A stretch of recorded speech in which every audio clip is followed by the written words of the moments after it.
Let's check in now with pro trader Jane Galina. Jane, we would love to hear about your trading strategies. Thank you, Angela. You know what? I have to say that using just one single tool or one single indicator can be difficult. I have to always compile a couple together.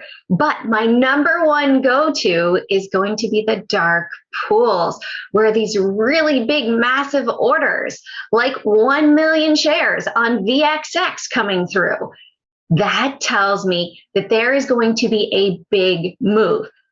Big prints, ITOT, SPLG, IWR, those are blanket market prints that are telling us there's going to be a big move in the market. And so that is really my number one tool that I'm going to use on top of technical analysis and seasonality. Those are number 2 and number 3.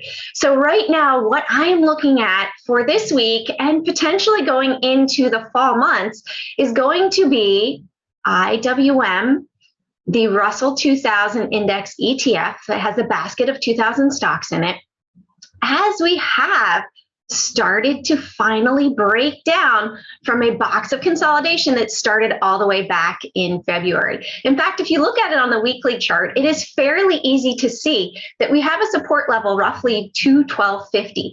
If we close below that, I think we are going to go ahead and see lower lows. My first target is going to be roughly 165.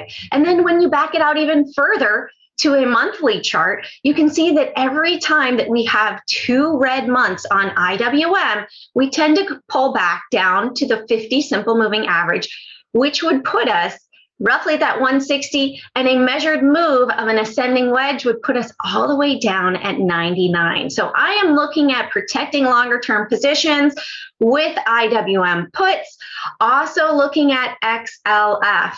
If you guys haven't read it, Creature from Jekyll Island, great book. And right now they're talking about the ISO 2022 regulations going into place in November, potentially changing this new banking system. So looking at the banks, particularly if we drop below $37 for a close, that's going to lead me to believe that we are going to see further pullbacks on the bank sector. Also, potentially, if the Fed talks about tapering, that can also affect this market as a whole. We appreciate you, Jane. Thanks so much. Thank you, Angela. It's always a pleasure.